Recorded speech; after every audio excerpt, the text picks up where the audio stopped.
وبركاته. إن الحمد لله نحمده ونستعينه ونستغفره ونتوكل عليه ونعوذ بالله من شرور أنفسنا ومن سيئات أعمالنا. من يهده الله فلا مضل له ومن يضلل فلا هادي له. وأشهد أن لا إله إلا الله وحده لا شريك له. وأشهد أن محمدا عبده ورسوله أرسله بالهدى ودين الحق ليظهره على الدين كله ولو كره المشركون. اللهم صل على محمد وعلى آل محمد كما صليت على إبراهيم وعلى آل إبراهيم. اللهم بارك على محمد وعلى آل محمد كما باركت على إبراهيم وعلى آل إبراهيم إنك حميد مجيد. أما بعد فإن خير الكلام كلام الله وخير السنن سنن محمد صلى الله عليه وسلم وشر الأمور محدثاتها وكل محدثة بدعة وكل بدعة ضلالة وكل ضلالة في النار. أعوذ بالله من الشيطان الرجيم. بسم الله الرحمن الرحيم. يا أيها الناس قد جاءتكم موعظة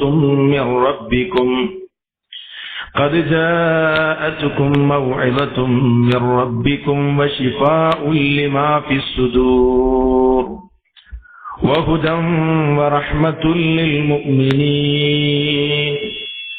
قل بفضل الله وبرحمته فبذلك فليفرحوا هو خيرا مما يجمعون. സ്നേഹവും ബഹുമാനവുമുള്ള സഹോദരന്മാരെ, സഹോദരികളെ, വേദിയിൽ സന്നിഹിതരായ പണ്ഡിതന്മാരെ, പ്രിയപ്പെട്ടവരെ,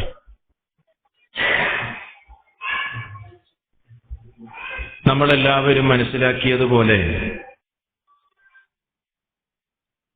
മജ്മഅ ദഅവ സെന്ററും അഥവാ ജാലിയാത്തും ഖസീം ഏരിയയിലെ, അതല്ലെങ്കിൽ നമ്മളൊക്കെ പോസ്റ്ററുകളിൽ കണ്ടതുപോലെ മറ്റുള്ള ജാലിയാത്തുകളും കൂടിച്ചേർന്നുകൊണ്ട് സംഘടിപ്പിക്കുന്ന ഒരു ക്യാമ്പയിനിന്റെ ഉദ്ഘാടനത്തിലാണ് നമ്മളുള്ളത്. വളരെ പ്രധാനമായ ഒരു പ്രമേയമാണ് ഈ ക്യാമ്പയിനിൽ നമ്മൾ ജനമനസ്സുകളിലേക്ക് എത്തിക്കുന്നതിന് വേണ്ടി തിരഞ്ഞെടുത്തിട്ടുള്ളത്. ഖുർആനിലേക്ക്, സുന്നത്തിലേക്ക് എന്നത് വളരെ വിശാലമായി ധാരാളക്കണക്കിന് കാര്യങ്ങളെ പ്രതിപാദിച്ചുകൊണ്ട് സംസാരിക്കേണ്ട സുപ്രധാനമായ ഒരു വിഷയമാണ് അത് എന്ന് നിങ്ങൾക്ക് എല്ലാവർക്കും അറിയാം. വളരെ കുറഞ്ഞ സമയത്തിനുള്ളിൽ ആ വിഷയവുമായി ബന്ധപ്പെട്ട് നാം മനസ്സിലാക്കേണ്ട വളരെ സുപ്രധാനമായ ചില കാര്യങ്ങളിലേക്ക് നിങ്ങളുടെ ശ്രദ്ധ ക്ഷണിക്കുവാനാണ് ഈ സന്ദർഭം ഉപയോഗപ്പെടുത്തുന്നത്. സഹോദരങ്ങളെ, മാനവരാശിക്ക് സന്മാർഗത്തിനായി അവതരിപ്പിക്കപ്പെട്ട വേദഗ്രന്ഥമാണ് വിശുദ്ധ ഖുർആൻ. മനുഷ്യന്റെ മുമ്പിൽ പ്രാചീനവും ആധുനികവുമായ ധാരാളക്കണക്കിന് ഗ്രന്ഥങ്ങളുണ്ട്. കഥകളും കവിതകളും ശാസ്ത്രീയ ഗ്രന്ഥങ്ങളും മതദാർശനിക കൃതികളുമെല്ലാം ഇന്ന് ജീവിച്ചുകൊണ്ടിരിക്കുന്ന മനുഷ്യന്റെ മുൻപിലുള്ള പുസ്തകങ്ങളും ഗ്രന്ഥങ്ങളുമാണ്. എന്നാൽ നമ്മൾ മുസ്ലിമീങ്ങളായതുകൊണ്ടോ വിശുദ്ധ ഖുർആനിന്റെ അനുയായികളായതുകൊണ്ടോ പറയുകയല്ല, ഈ ഗ്രന്ഥങ്ങളിൽ നിന്നെല്ലാം ധാരാളക്കണക്കിന് സവിശേഷതകളാൽ വേറിട്ട് നിൽക്കുന്ന മഹനീയമായ ഗ്രന്ഥമാണ് അല്ലാഹു സുബ്ഹാനഹു വ തആല മാനവലോകത്തിന് അവതരിപ്പിച്ചു കൊടുത്ത അന്തിമ വേദഗ്രന്ഥമായ വിശുദ്ധ ഖുർആൻ. ഖുർആനിനെ സംബന്ധിച്ച് വിശദീകരിക്കുകയും അതിന്റെ അത്ഭുതങ്ങളിലേക്കും അതിന്റെ പ്രത്യേകതകളിലേക്കും നാം കടന്നു ചെല്ലുകയാണെങ്കിൽ അത് വിശദീകരിക്കാൻ തന്നെ മണിക്കൂറുകൾ നമുക്ക് വേണ്ടിവരും. സത്യത്തിൽ ഖുർആൻ അത്ഭുതങ്ങളുടെ ഒരു കലവറയാണ്. അതിന്റെ ശൈലി ആരെയും വശീകരിക്കുന്ന ശൈലിയാണ്. അതിലെ പ്രതിപാദന വിഷയങ്ങൾ എല്ലാവരുടെയും മനസ്സുകളിൽ സ്വാധീനം ചെലുത്തുന്ന നിലക്കുള്ളതാണ്. ഇസ്ലാമിന്റെ ബദ്ധവൈരികളായിരുന്ന ആളുകൾ പോലും വിശുദ്ധ ഖുർആനിന്റെ വചനങ്ങൾ അവതരിക്കുന്ന കാലഘട്ടത്തിൽ അറിയാതെ അത് ശ്രദ്ധിച്ചു പോകുമായിരുന്നു. ആ ശ്രദ്ധ പലരുടെയും ഇസ്ലാം സ്വീകരണത്തിന് കാരണമായി.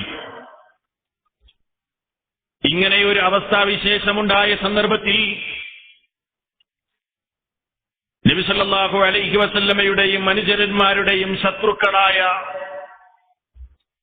അന്ന് മക്കാ രാജ്യത്തുണ്ടായിരുന്ന ഇസ്ലാമിന്റെ വൈരികളായ കാഫിരീങ്ങൾ എടുത്ത ഒരു തീരുമാനമുണ്ടായിരുന്നു. അവര് തീരുമാനിച്ച ഒരു പ്രമേയമുണ്ടായിരുന്നു. എന്നാണ് അവര് പാസാക്കിയ പ്രമേയം?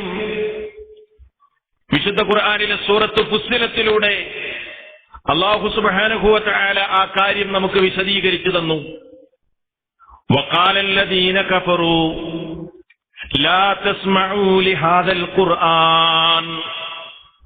സത്യനിഷേധികൾ പറഞ്ഞു എന്ത്? ലാ തസ്മഊ ലിഹാദൽ ഖുർആൻ, നിങ്ങൾ ഈ ഖുർആൻ കേട്ടുപോകരുത്. ഖുർആൻ നിങ്ങൾ കേൾക്കരുത്. അത് കേട്ടാൽ പ്രശ്നമാണ്. അഥവാ നിങ്ങൾ കേൾക്കേണ്ടി വരികയാണെങ്കിൽ വൽഗൗ ഫീഹി ലഅല്ലകും തഗ്ലിബൂൻ, അത് കേൾക്കേണ്ട ഒരു സന്ദർഭം നിങ്ങൾക്ക് വരികയാണെങ്കിൽ നിങ്ങൾ ശബ്ദമുണ്ടാക്കണം. നിങ്ങൾ ഖുർആൻ കേൾക്കാത്ത നിലക്ക്, അത് കേൾക്കാൻ സാധിക്കാത്ത നിലക്ക് ബഹളമുണ്ടാക്കണം. എങ്കിൽ അതിനെ അതിജയിക്കാൻ നിങ്ങൾക്ക് സാധിച്ചേക്കാം. ഇത് ഇസ്ലാമിന്റെ ശത്രുക്കൾ എടുത്ത ഒരു പ്രമേയവും അവരുടെ ഒരു തീരുമാനവുമായിരുന്നു. സഹോദരങ്ങളെ, അതാണ് ഈ ഗ്രന്ഥം. ആ മഹനീയമായ ഗ്രന്ഥമാണ് നമ്മുടെ കൈകളിലുള്ളത്.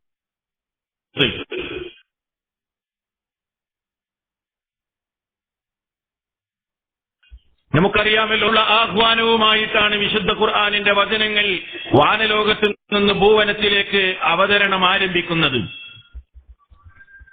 ഇഖ്റഅ ബിസ്മി റബ്ബിക്കല്ലദീ ഖലഖ് എന്ന വചനങ്ങൾ അറിയാത്ത മുസ്ലിമീങ്ങൾ ഉണ്ടാകില്ല. വായിക്കുവാൻ വേണ്ടിയുള്ള കൽപ്പനയുമായി അവതരണം ആരംഭിച്ച ഈ ഗ്രന്ഥത്തിന്റെ വചനങ്ങൾക്ക് പരിസമാപ്തി കുറിക്കപ്പെടുന്നത് എങ്ങനെയാണ്? നീണ്ട 10-23 വർഷക്കാലത്തിനിടയിൽ അവസരോചിതമായി ഓരോരോ സന്ദർഭത്തിനനുസരിച്ച് ആ മനുഷ്യരുടെ, അതല്ലെങ്കിൽ അക്കാലഘട്ടത്തിൽ ജീവിച്ച ആളുകളുടെ പല ചോദ്യങ്ങൾക്കുമുള്ള മറുപടിയായി നബി സല്ലല്ലാഹു അലൈഹി വസല്ലമയുടെ അനുചരന്മാരുടെ സംശയങ്ങൾക്ക് നിവാരണമായി 23 കൊല്ലത്തോളമുള്ള നിരന്തരമായ പ്രവാചക ജീവിതത്തിന്റെ അവസാന നാളുകളിൽ അവസാനമായി അവതരിപ്പിക്കപ്പെട്ട വചനം നമ്മളൊക്കെ വിശ്വസിക്കുന്നു. വിശുദ്ധ ഖുർആനിലെ സൂറത്തുൽ ബഖറയിൽ കാണാം എന്ത്? വത്തഖൂ യൗമൻ തുർജഊന ഫീഹി ഇലല്ലാഹ്. വത്തഖൂ യൗമൻ, ഒരു ദിവസത്തെ മനുഷ്യരെ നിങ്ങൾ സൂക്ഷിക്കണേ. ഏതാണ് ആ ദിവസമെന്നോ? തുർജഊന ഫീഹി ഇലല്ലാഹ്, നിങ്ങളെല്ലാവരും അള്ളാഹുവിലേക്ക് മടക്കപ്പെടുന്ന ദിനമാകുന്നു അത്. ആ ദിവസത്തിലാണ് നിങ്ങൾ ചെയ്ത കർമ്മങ്ങളുടെ പരിപൂർണമായ പ്രതിഫലം നൽകപ്പെടുന്നത്. ഒരാളോടും അന്ന് ഒരൽപ്പം പോലും അനീതി ചെയ്യപ്പെടുകയുമില്ല എന്ന വചനത്തോടെയാണ് ഈ അത്ഭുത ഗ്രന്ഥത്തിന്റെ അവതരണം അവസാനിക്കുന്നത്. എന്താ ഇതിൽ നിന്ന് നമ്മൾ മനസ്സിലാക്കേണ്ടത്? വായിക്കണം എന്ന് പറഞ്ഞു തുടങ്ങിയ, അതല്ലെങ്കിൽ വായിക്കാനുള്ള കൽപ്പനയുമായി അവതരണം തുടങ്ങിയിട്ട് മരണാനന്തര ജീവിതം മടങ്ങിപ്പോകേണ്ട ഒരു ദിവസമുണ്ടെന്ന് ഓർമ്മപ്പെടുത്തിയിട്ടാണ് ഈ ഗ്രന്ഥം അവസാനിക്കുന്നത്. എന്താ മനസ്സിലാക്കേണ്ടത്? മനുഷ്യരെ, മടക്കമുണ്ട്. നിങ്ങളുടെ നാഥനിലേക്ക് നിങ്ങൾക്കൊരു മടക്കമുണ്ട്. ആ മടക്കത്തിൽ നിങ്ങൾക്ക് രക്ഷപ്പെടാൻ സാധിക്കണം. അവിടെ നിങ്ങൾക്ക് രക്ഷ കിട്ടണം. അവിടെ സ്വർഗപ്രവേശനം ഉണ്ടാകണം. അതുകൊണ്ട് ആ ദിനത്തിൽ രക്ഷ പ്രാപിക്കാൻ ആവശ്യമായ വായനയാണ് നിങ്ങളുടെ ഭാഗത്തു നിന്നുണ്ടാകേണ്ടത്. അതേത് നിലക്കുള്ള വായനയാണ് ഉണ്ടാകേണ്ടത്? നിങ്ങളുടെ നാഥനെ അറിയാൻ ഉപകരിക്കുന്ന വായന, നിങ്ങളുടെ രക്ഷിതാവിനെ മനസ്സിലാക്കാൻ ഉപകരിക്കുന്ന വായന, അവനെ കൃത്യമായി മനസ്സിലാക്കി അവനെ മാത്രം ആരാധിക്കുകയും അവനോട് മാത്രം പ്രാർത്ഥിക്കുകയും അവന്റെ വിശേഷണങ്ങളും അവന്റെ പ്രത്യേകതകളും അവന്റെ സവിശേഷതകളും ഒക്കെ മനസ്സിലാക്കി നിങ്ങളുടെ രക്ഷിതാവിനെ അറിഞ്ഞു മനസ്സിലാക്കി വായിച്ചു പഠിച്ച് ആ ദിവസത്തിൽ രക്ഷ പ്രാപിക്കാൻ ആവശ്യമായ മുൻകരുതലുകൾ സ്വീകരിക്കണേ എന്ന ആഹ്വാനമാണ് വിശുദ്ധ ഖുർആൻ മനുഷ്യർക്ക് മുമ്പിൽ നടത്തുന്നത്. സഹോദരങ്ങളെ, നിങ്ങൾ നോക്കൂ, ഇന്ന് ലോകത്ത് മനുഷ്യന്മാര് വായിക്കുന്ന എന്തെല്ലാം പുസ്തകങ്ങളുണ്ട്. മനുഷ്യർ വായിച്ച്, അതല്ലെങ്കിൽ മനുഷ്യർക്ക് വായനക്ക് ഉപയോഗപ്പെടുത്തിക്കൊണ്ടിരിക്കുന്ന എന്തെല്ലാം ഗ്രന്ഥങ്ങളുണ്ട്. പക്ഷേ ഇന്നിന്റെ ലോകത്തിന്റെ ഏറ്റവും വലിയ ഒരു ദുരന്തം എന്ന് പറയുന്നത് എന്താണ്? വിദ്യാഭ്യാസം മനുഷ്യനെ നന്നാക്കുന്നില്ല എന്നതാണ്. അറിവ് നേടും തോറും, അറിവ് കരസ്ഥമാക്കും തോറും മനുഷ്യൻ വീണ്ടും മൃഗമായി തീരുകയാണ്, അതല്ലെങ്കിൽ സംസ്കാരശൂന്യനായി മാറുകയാണ്. എന്തേ സംഭവിച്ചത്? യഥാർത്ഥ നിലക്കുള്ള വായനയല്ല മനുഷ്യൻ വായിക്കുന്നത്. അവന്റെ സ്രഷ്ടാവിനെ അറിയാനുള്ള വായനയല്ല മനുഷ്യന്റെ ഭാഗത്തു നിന്നുണ്ടാകുന്നത്. ഒരുപാട് വർഷക്കാലം ജീവശാസ്ത്രം പഠിച്ച് അതിൽ സ്പെഷ്യലിസ്റ്റായി അതിൻ്റെതായ ഗവേഷണങ്ങളും കാര്യങ്ങളുമൊക്കെയായി മുന്നോട്ട് പോയി ഉന്നതമായ സർട്ടിഫിക്കറ്റുകൾ നേടി സമൂഹത്തിൽ സേവനം ചെയ്തുകൊണ്ടിരിക്കുന്ന ഒരു ഡോക്ടറെ സംബന്ധിച്ചിടത്തോളം ആ ഡോക്ടറെ താൻ നേടിയ വിദ്യാഭ്യാസം നന്നാക്കുന്നില്ല, സംസ്കാരമുള്ളവനാക്കുന്നില്ല.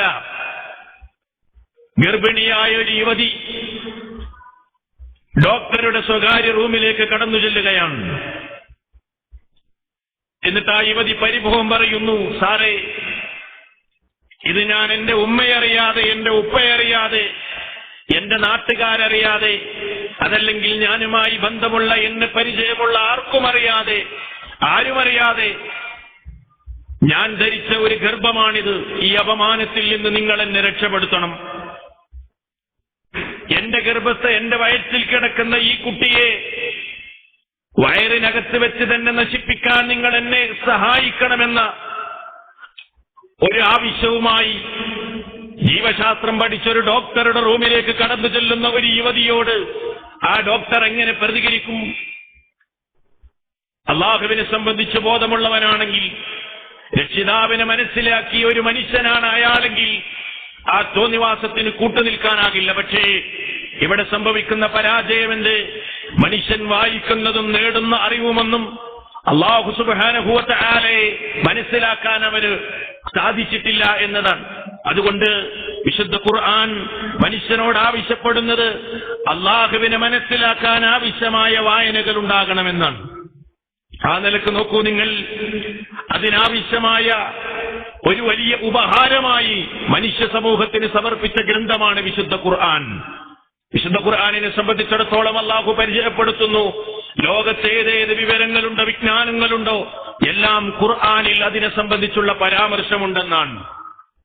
ചിലത് വിശദമായി വിശദീകരിച്ചു, വേറെ ചിലതിലേക്കുള്ള സൂചനകൾ നോക്കൂ നിങ്ങൾ. അള്ളാഹു പറയുന്നു, സൂറത്തുൽ അൻആമിൽ കാണാം, മാ ഫറത്നാ ഫിൽ കിതാബി മിൻ ഷൈഇൻ, മാ ഫറത്നാ ഫിൽ കിതാബി മിൻ ഷൈഇൻ. ഈ ഗ്രന്ഥത്തിൽ നാം ഒന്നും വീഴ്ച വരുത്തിയിട്ടില്ല. ഈ ഗ്രന്ഥത്തിൽ നാം ഒന്നിനെയും കുറവ് വരുത്തിയിട്ടില്ല. എല്ലാം ഈ ഗ്രന്ഥത്തിലുണ്ട്. അങ്ങനെയുള്ള മഹനീയമായ ഗ്രന്ഥമാണ് മനുഷ്യരെ നിങ്ങളുടെ കൈകളിലുള്ള ഗ്രന്ഥം. അത് അല്ലാഹുവിന്റെ കലാമാണ്. ആ റബ്ബിന്റെ കലാമിൽ ചിലതിനെ സംബന്ധിച്ച് വിശദമായ വിശദീകരണങ്ങൾ ഉണ്ടാകും.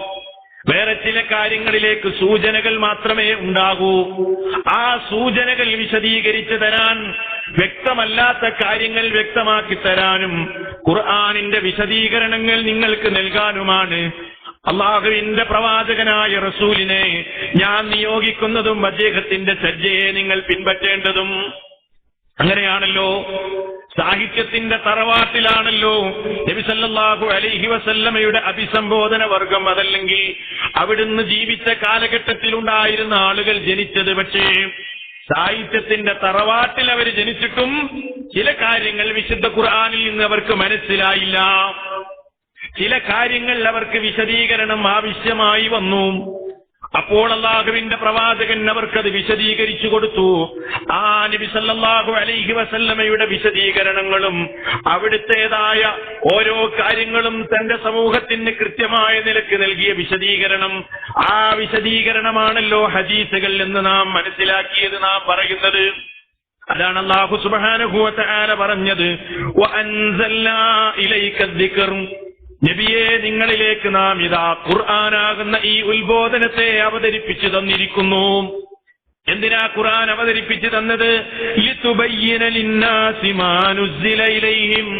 നിങ്ങൾ ജനങ്ങൾക്ക് വിശദീകരിച്ചു കൊടുക്കണേ നബിയെ, മാ നുസ്സില ഇലൈഹിം, അവരിലേക്ക്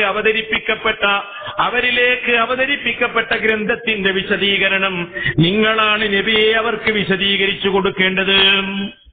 നോക്കൂ, നിങ്ങൾ അല്ലാഹുവിന്റെ പ്രവാചകൻ സല്ലല്ലാഹു അലൈഹി വസല്ലം വെറും പാരായണം നടത്തുകയല്ല ചെയ്തത്, ഖുർആൻ ഓതിക്കൊടുക്കുക മാത്രമല്ല ചെയ്തത്. ആ ഖുർആൻ ഓതിക്കൊടുത്തതോടുകൂടെ അവിടുത്തെ ഉത്തരവാദിത്വം തീരുന്നുമില്ല. പിന്നെയോ ഖുർആൻ കൃത്യമായി അവർക്ക് വിശദീകരിച്ചു കൊടുക്കുകയാണ്. അങ്ങനെ യഥാർത്ഥമായ ശരിയായ പാതയിലേക്ക് വിശുദ്ധ ഖുർആൻ അവരെ നയിക്കുകയാണ്. അതാണല്ലോ വിശുദ്ധ ഖുർആനിന്റെ അവകാശവാദം തന്നെ അതാണ്. ഇന്ന ഹാദൽ ഖുർആന യഹ്ദീ ലില്ലതീ ഹിയ അഖ്വം.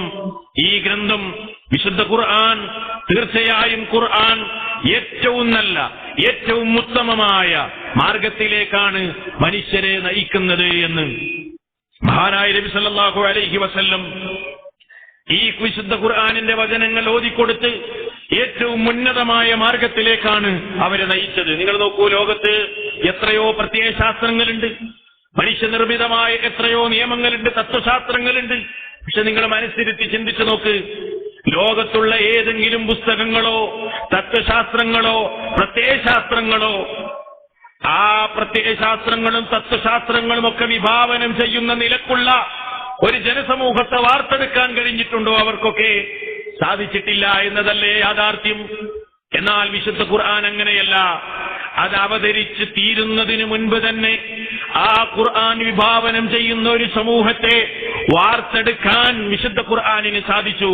അതാണ് ഈ ഗ്രന്ഥത്തിന്റെ ഏറ്റവും വലിയ മഹനീയതയും ഈ ഗ്രന്ഥത്തിന്റെ ഏറ്റവും വലിയ പ്രത്യേകതയും. എങ്ങനെയായിരുന്നു വിശുദ്ധ ഖുർആൻ അവതരിപ്പിക്കപ്പെടുമ്പോൾ, അതല്ലെങ്കിൽ അത് അവതരിപ്പിക്കപ്പെടുന്നതിന് മുമ്പ് അവിടെയുണ്ടായിരുന്ന സമൂഹത്തിന്റെ സ്ഥിതി എന്തായിരുന്നു?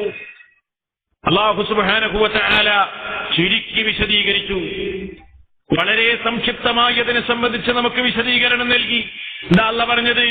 വഇൻ കാനൂ മിൻ ഖബ്ലു ലഫീ ളലാലിൻ മുബീൻ. വഇൻ കാനൂ മിൻ ഖബ്ലു, ഈ ഗ്രന്ഥം അവതരിപ്പിക്കപ്പെടുന്നതിന് മുൻപ്, അല്ലാഹുവിന്റെ റസൂലിനെ നിയോഗിക്കപ്പെടുന്നതിന് മുൻപ് അവരാരായിരുന്നുവെന്നോ? ലഫീ ളലാലിൻ മുബീൻ, വളരെ വ്യക്തമായ വഴികേടിലായിരുന്നു, വളരെ സ്പഷ്ടമായ വഴികേടിലായിരുന്നു. ഏതെല്ലാം തിന്മകളുണ്ടോ ആ സർവ്വ തിന്മകളും ആ സമൂഹത്തിലുണ്ടായിരുന്നു. എന്തെല്ലാം തോന്നിവാസങ്ങൾ ഉണ്ടായിരുന്നോ അത് മുഴുവനും അവിടെ സമ്മേളിച്ചിരുന്നു. ഖംറുണ്ടായിരുന്നു, മദ്യമുണ്ടായിരുന്നു.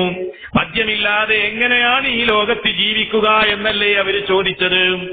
രാവിലെ എഴുന്നേൽക്കുമ്പോൾ നുരഞ്ഞു പൊങ്ങുന്ന മദ്യമില്ലെങ്കിൽ ഈ ജീവിതം എങ്ങനെ ആസ്വദിക്കാനാകുമെന്നല്ലേ ആ കാലഘട്ടത്തിലുള്ള കവികൾ ചോദിച്ചത്. അത്രയും മദ്യാസക്തരായ ഒരു സമൂഹം അവസാനം ഈ ലോകത്ത് നിന്ന് ഞാൻ വിട പറയുമ്പോഴും എന്റെ ഭൗതിക ശരീരം മുന്തിരിവള്ളിയുടെ താഴെയാണ് എനിക്ക് ഖബറൊരുക്കേണ്ടതെന്ന് വസിയ്യത്ത് പറയാൻ മാത്രം മദ്യത്തോട് ആസക്തിയുണ്ടായിരുന്ന ജനത. അതുകൊണ്ട് ഖുർആൻ പറഞ്ഞു, ഖംറവിടെയുണ്ടായിരുന്നു. പിന്നെയോ മൈസിറുണ്ടായിരുന്നു. എന്താ മൈസിർ എന്ന് പറയുന്നത്?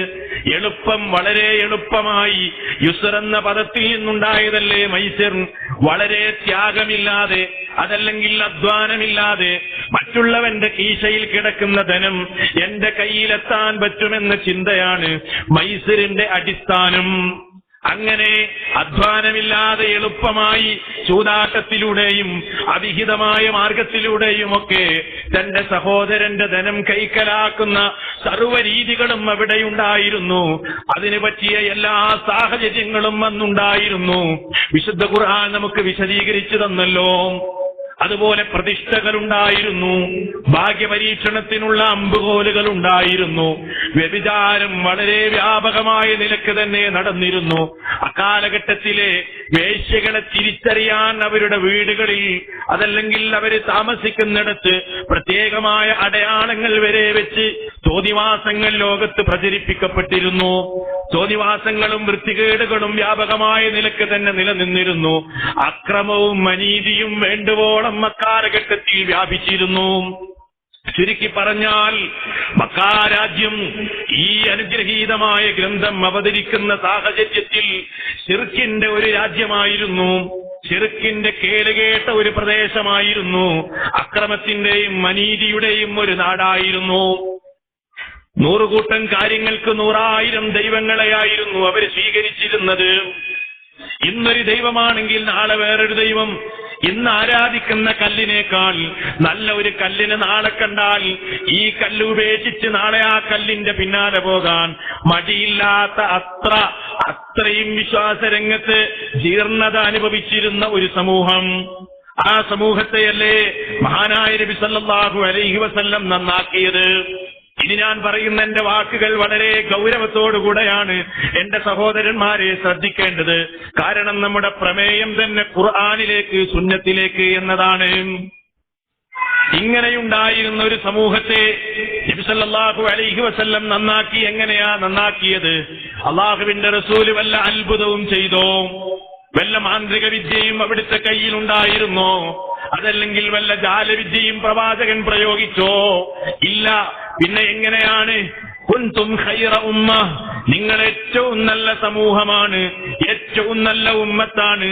ഇനി ലോകത്ത് വരാനിരിക്കുന്ന മുഴുവൻ ജനങ്ങൾക്കും മാതൃക നൽകാൻ കെൽപ്പുറ്റ ഒരു സമൂഹമാണ് നിങ്ങളെന്ന്, നിങ്ങൾ ഏറ്റവും വഴിപിഴച്ചവരാണെന്ന് ആദ്യം പറഞ്ഞതിന് ശേഷം പിന്നീട് പ്രവാചകൻ വരികയും ഖുർആൻ അവതരിപ്പിക്കുകയും അതിന്റെ വചനങ്ങൾ ഓതിക്കേൽപ്പിക്കുകയും അവര് നന്നാവുകയും ചെയ്തപ്പോ അവരെ സംബന്ധിച്ച് അങ്ങനെയല്ലേ പിന്നെ പരിചയപ്പെടുത്തിയത്. ഈ അത്ഭുതം എങ്ങനെയാണ് സംഭവിച്ചത്? ഇതെങ്ങനെയാണ് സംഭവിച്ചത്? നോക്കൂ നിങ്ങൾ. അതാണ് വിശുദ്ധ ഖുർആൻ മറ്റൊരിടത്ത് വളരെ കൃത്യമായി പറയുന്നുണ്ട്. എങ്ങനെയായി ഇത് സംഭവിച്ചത്? യത്ലൂ അലൈഹിം ആയാതിഹി വയുസക്കീഹിം വയുഅല്ലിമുഹുമുൽ കിതാബ വൽ ഹിക്മ. എങ്ങനെയാണ് ഇത് സംഭവിച്ചത്? അല്ലാഹുവിന്റെ പ്രവാചകൻ അവർക്ക് ആ ഗ്രന്ഥത്തെ ഓതിക്കേൽപ്പിച്ചു. യത്ലൂ അലൈഹിം ആയാതിഹി, അവന്റെ ആയത്തുകൾ അവർക്ക് ഓതിക്കേൽപ്പിച്ചു. വയുസക്കീഹിം, എന്നിട്ട് അവരെ അല്ലാഹുവിന്റെ റസൂൽ നന്നാക്കി, സംസ്കരിച്ചു. ഖുർആൻ ഓതിക്കൊടുത്ത് അവരെ സംസ്കരിച്ചു. വയുഅല്ലിമുഹും, അവരെ പഠിപ്പിക്കുകയും ചെയ്തു. അൽ കിതാബ, അൽ കിതാബാകുന്ന ഖുർആനാകുന്ന ആ ഗ്രന്ഥം അവരെ പഠിപ്പിക്കുകയും ചെയ്തു. വൽ ഹിക്മ, ആ വിശുദ്ധ ഖുർആൻ മനസ്സിലാക്കാൻ ആവശ്യമായ എന്തെല്ലാം വിജ്ഞാനങ്ങളുണ്ടോ ആ വിജ്ഞാനങ്ങൾ മുഴുവനും അവരെ പഠിപ്പിച്ച് അവരെ സംസ്കരിച്ചെടുത്തു എന്നാണ് വിശുദ്ധ ഖുർആൻ പറയുന്നത്. അപ്പൊ ഖുർആൻ ഓതിക്കൊടുക്കുക മാത്രമല്ല ചെയ്തത്. ഖുർആൻ ഓതിക്കൊടുക്കുക മാത്രമല്ല ചെയ്തത്. നമ്മുടെ സമൂഹം മനസ്സിലാക്കിയത് എന്താ? വിശുദ്ധ ഖുർആൻ ഓതിക്കഴിഞ്ഞാൽ, തെറ്റുകൂടാതെ പാരായണം ചെയ്യാൻ കഴിഞ്ഞാൽ ബാധ്യത തീർന്നു എന്ന് മനസ്സിലാക്കുന്ന ആളുകളുണ്ട്. അല്ല, ഖുർആൻ പറഞ്ഞത് അള്ളാന്റെ റസൂൽ ഖുർആൻ ഓതിക്കൊടുത്തു എന്ന് മാത്രമല്ല, പിന്നെന്താ പറഞ്ഞത്? യത്ലു അലൈഹിം ആയാതിഹി വയുസക്കീഹിം വയുഅല്ലിമുഹുൽ കിതാബ വൽ ഹിക്മ. അവരെ സംസ്കരിച്ചു, ഖുർആൻ അവരെ പഠിപ്പിച്ചപ്പോഴാണ് അവർ നന്നായത്, പഠിപ്പിച്ചപ്പോഴാണ് അവർ സംസ്കരണത്തിന് വിധേയമായത്. അതാണ് ഈ ഗ്രന്ഥത്തിന്റെ പ്രത്യേകത. എല്ലാവിധ രോഗങ്ങൾക്കുമുള്ള ശമനമാണ് വിശുദ്ധ ഖുർആൻ. ആമുഖമായി ഞാൻ നിങ്ങളെ ഓതി കേൾപ്പിച്ചില്ലേ? അല്ലാഹു സുബ്ഹാനഹു വ തആല പറയുകയാണ്, യാ അയ്യുഹന്നാസ്, ഓ ജനങ്ങളെ, ഖദ് ജാഅതുകും, നിങ്ങൾക്കിതാ വന്നിരിക്കുന്നു, മൗഇളതും മിർ റബ്ബിക്കും, നിങ്ങളുടെ രക്ഷിതാവിങ്കൽ നിന്നുള്ള ഒരു സാരോപദേശം, നിങ്ങളുടെ നാഥനിങ്കൽ നിന്നുള്ള ഒരു സാരോപദേശം നിങ്ങൾക്കിതാ വന്നിരിക്കുന്നു. എന്താണ് ആ ഉപദേശത്തിന്റെ പ്രത്യേകത? വശിഫാഉൽ ലിമാ ഫിസ്സുദൂർ, അത് ഹൃദയങ്ങൾക്ക്, അത് മനസ്സുകൾക്കുള്ള രോഗശമനമാണ്. ഒരു കാര്യം പറയാനുള്ളത് എന്താ അറിയോ? സംസാരം കേൾക്കുന്ന എല്ലാ ആളുകളോടും പറയാനുള്ള ഒരു കാര്യം, ഒരുപാട് ദൂരത്തുനിന്ന് വന്നതാണ് നമ്മളെ ഭക്ഷണം കഴിച്ചിട്ടില്ല. ഭക്ഷണം നമ്മെ വെയിറ്റ് ചെയ്ത് നിൽക്കുക. ഈ ക്ലാസ് കഴിഞ്ഞെങ്കിൽ ഭക്ഷണം റെഡിയാവുള്ളൂ. അപ്പൊ ഉറക്കം ആർക്കെങ്കിലും വരുന്നുണ്ടെങ്കിൽ അവരൊന്ന് എഴുന്നേറ്റ് നിൽക്കുക, എന്നിട്ടൊന്ന് ഇരുന്നാൽ മതി കേട്ടോ. ചില ആളുകൾക്ക് അങ്ങനെ ഒരു പ്രയാസം ഉണ്ടെന്ന് തോന്നുന്നുണ്ട്. പിന്നെ ആ സീറ്റിലൊക്കെ ചാരി ഇരിക്കുമ്പോ ഉറക്കം വരുന്നുണ്ടെങ്കിൽ ഇങ്ങോട്ട് ഇറങ്ങിയിരുന്നാൽ മതി. സീറ്റിലിരുന്നിട്ടേ ഉറങ്ങുന്ന ആരെങ്കിലും ഉണ്ടെങ്കിൽ ഒരു താഴെ ഇറങ്ങിയിരിക്കണം. അപ്പൊ അല്ലാഹു സുബ്ഹാനഹു വ തആല പറയാണ്, മനസ്സുകൾക്കുള്ള ശമനമാണത് എന്നും. മാത്രമല്ല വഹുദം വറഹ്മത്തുൽ ലിൽ മുഅ്മിനീൻ, മുഅ്മിനീങ്ങൾക്കുള്ള സന്മാർഗമാണത്. മാത്രമല്ല കാരുണ്യമാണ്. നബിയെ പറഞ്ഞേക്കണേ, ബിഫദ്ലില്ലാഹ്, അല്ലാഹുവിന്റെ ഔദാര്യമാണ് ഖുർആൻ. മനുഷ്യന് കിട്ടിയ ഏറ്റവും വലിയ നിഅമത്ത് എന്ന ചോദ്യത്തിന് യഥാർത്ഥത്തിൽ നമ്മൾ പറയേണ്ട മറുപടി ഖുർആനാണ്. അല്ലാഹുവിന്റെ ഫളിലാണ്. വബിറഹ്മതിഹി, അവന്റെ കാരുണ്യമാണ്. ഹുവ ഖൈറം മിമ്മാ യജ്മഊൻ, നിങ്ങൾ ഒരുമിച്ച് കൂട്ടിയ സംഭരിച്ചു വെച്ച എല്ലാറ്റിനേക്കാളും ഖൈറായത് അത് തന്നെയാണ്. മനുഷ്യൻ സമ്പാദിച്ചു വെച്ച അവന്റെ എല്ലാ സമ്പൽ കൂമ്പാരങ്ങളെക്കാളും ഖൈറായ കാര്യമാണ് വിശുദ്ധ ഖുർആൻ എന്ന് അല്ലാഹു സുബ്ഹാനഹു വ തആല ഓർമ്മപ്പെടുത്തുന്നു. അപ്പൊ ഹൃദയങ്ങൾക്കുള്ള ശമനമാണ് ഖുർആൻ. നമുക്ക് കിട്ടേണ്ടതും അത് തന്നെയാണ്, നമുക്ക് ആവശ്യമുള്ളതും അത് തന്നെയാണ്. എന്തൊക്കെയാണ് സഹോദരന്മാരെ നമ്മുടെ ഹൃദയങ്ങളിൽ ഉണ്ടാകുന്ന രോഗങ്ങൾ? എന്തെല്ലാമാണ് അല്ലേ? കുഫ്ർ, അത് ഹൃദയങ്ങളിൽ ഉണ്ടാകുന്ന രോഗമാണ്. ശിർക്ക് ഹൃദയങ്ങളിൽ ഉണ്ടാകുന്ന രോഗമാണ്. അസൂയ, താൻപോരിമ, അതേപോലെ തന്നെ പിശുക്ക്, മറ്റുള്ളവനോടുള്ള വെറുപ്പ്, ഇതൊക്കെ ഹൃദയത്തിൽ ഉണ്ടാകും. അതുപോലെ തന്നെ നിഫാഖ്, കാപട്യം, ഇതൊക്കെ മനുഷ്യരുടെ ഹൃദയങ്ങളിൽ ഉണ്ടാകുന്ന രോഗമാണ്. അതിനുള്ള ശമനാവശ്യതമാണ് വിശുദ്ധ ഖുർആൻ. അല്ലെ, മാറ്റിയെടുത്തില്ലേ ഖുർആൻ? പരസ്പരം പോരടിച്ചിരുന്ന ഒരു സമൂഹത്തെ, അവരുടെ മനസ്സുകളിൽ ഉണ്ടായിരുന്ന മുഴുവൻ പകകളെയും മാറ്റി, എല്ലാവിധത്തിലുള്ള ശത്രുതാ മനോഭാവത്തെയും മാറ്റിയെടുത്ത് ഏകോദര സഹോദരങ്ങളാക്കിയില്ലേ ഖുർആൻ? നിങ്ങൾക്കറിയില്ലേ? ഒരൊട്ടകം, അതല്ലെങ്കിൽ ഒരറബിയുടെ ഒട്ടകം വെള്ളം കുടിക്കുന്ന വെള്ളത്തടാകത്തിൽ നിന്ന് തന്റെ സഹോദരന്റെ ഒട്ടകം, അതല്ലെങ്കിൽ ഒരു മിണ്ടാപ്രാണി ഒന്ന് വെള്ളം കുടിച്ചാൽ അതിന്റെ പേരിൽ വർഷങ്ങളോളം പോരടിക്കുകയായിരുന്നു. രക്തരൂക്ഷിതമായ പോരാട്ടങ്ങളായിരുന്നു. എന്തേ കാരണം? അവന്റെ ഒട്ടകം എന്റെ ഒട്ടകം കുടിക്കുന്ന വെള്ളത്തടാകത്തിൽ നിന്ന് വെള്ളം കുടിച്ചു. ആ ഒരൊറ്റ കാരണത്തിന്റെ പേരിൽ, ഒരു മിണ്ടാപ്രാണി ചെയ്ത ആ ഒരു പ്രവൃത്തിയുടെ പേരിൽ എത്ര വർഷങ്ങളാണ് അവർ യുദ്ധം ചെയ്തത്? എത്ര വർഷങ്ങളാണ് അവർ പോരടിച്ചത്? അല്ലേ? അങ്ങനെയുള്ള ഒരു ജനസമൂഹത്തെയാണ് ഹൃദയങ്ങൾക്ക് ശമനമാണെന്ന് പറഞ്ഞ് അല്ലാഹു സുബ്ഹാനഹു വ തആല അവതരിപ്പിച്ച ഈ ഗ്രന്ഥത്തിന്റെ ഈ ദൈവിക വചനങ്ങൾ അവരോതി കേൾക്കുകയും അതവരെ കേൾപ്പിക്കപ്പെടുകയും അതിന്റെ ആശയങ്ങൾ അവരുടെ മനസ്സുകളിലേക്ക് തുളച്ചു കയറുകയും അവരുടെ ജീവിതമാസകലം മാറുകയായിരുന്നു. ഖുർആൻ അതിനെ സംബന്ധിച്ച് പറഞ്ഞില്ലേ? നിങ്ങൾ നോക്കൂ, വഅല്ലഫ ബൈന ഖുലൂബിഹിം, അവരുടെ ഹൃദയങ്ങളെ അല്ലാഹു ഒരുമിപ്പിച്ചു, അവരുടെ ഹൃദയങ്ങളെ അല്ലാഹു ഒന്നിപ്പിച്ചു, അവരുടെ ഹൃദയങ്ങൾക്കിടയിൽ അല്ലാഹു ഇൽഫത്തുണ്ടാക്കി, ഒരുമയുണ്ടാക്കി. ലൗ അൻഫഖ്ത മാ ഫിൽ അർളി ജമീഅ, ഓ നബിയേ, നിങ്ങൾ ഈ ഭൂമിയിലുള്ളത് മുഴുവനും ചിലവഴിച്ചാൽ പോലും മാ അല്ലഫ ബൈന ഖുലൂബിഹിം, അവരുടെ ഹൃദയങ്ങളെ ഒന്നിപ്പിക്കാൻ നിങ്ങൾക്ക് സാധിക്കുമായിരുന്നില്ല നബിയേ.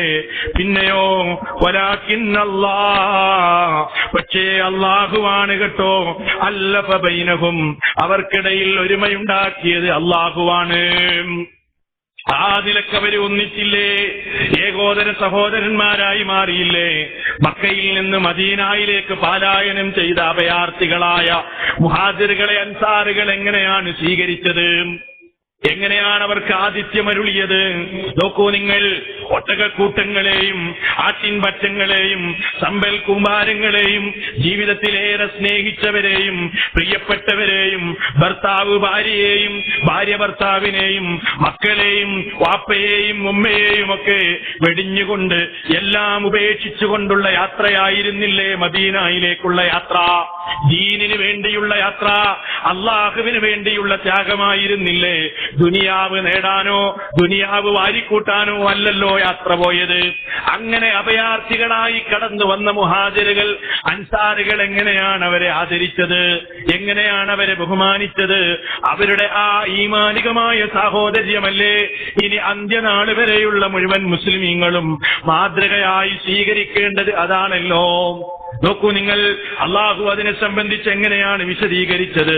വല്ലദീന തബവ്വഉദ്ദാറ വൽ ഈമാന മിൻ ഖബലിഹിം, മുഹാജിറുകൾ മദീനയിലെത്തുന്നതിന് മുൻപ് തന്നെ അതേ വീടുകളും ഈമാനും സത്യവിശ്വാസവും താമസ സൗകര്യവുമൊക്കെ ഒരുക്കിയ അൻസാറുകളായ ആളുകൾ, അവരുടെ പ്രത്യേകത എന്തായിരുന്നു? യുഹിബ്ബൂന മൻ ഹാജറ ഇലൈഹിം, തങ്ങളിലേക്ക് ഹിജറ ചെയ്ത് വന്നവരെ അവര് സ്നേഹിച്ചു. അത്രമാത്രം എല്ലാം പകുത്തു നൽകാൻ അവർ തയ്യാറായി.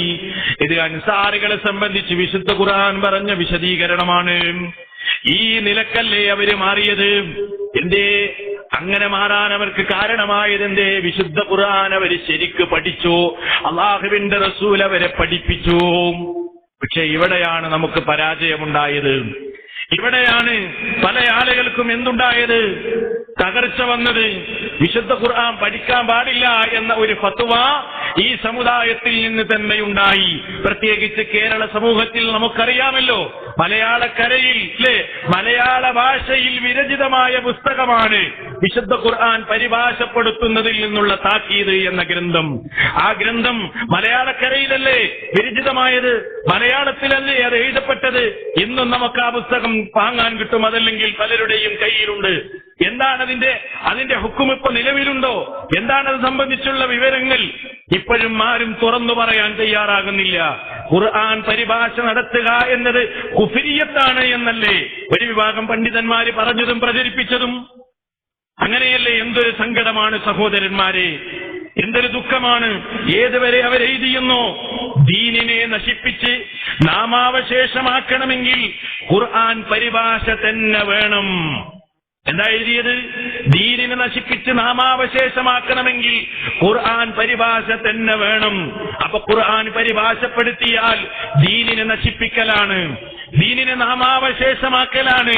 ഒരു വിഭാഗം പണ്ഡിതന്മാരിൽ നിന്നുണ്ടായ ഫത്വയായിരുന്നു അത്.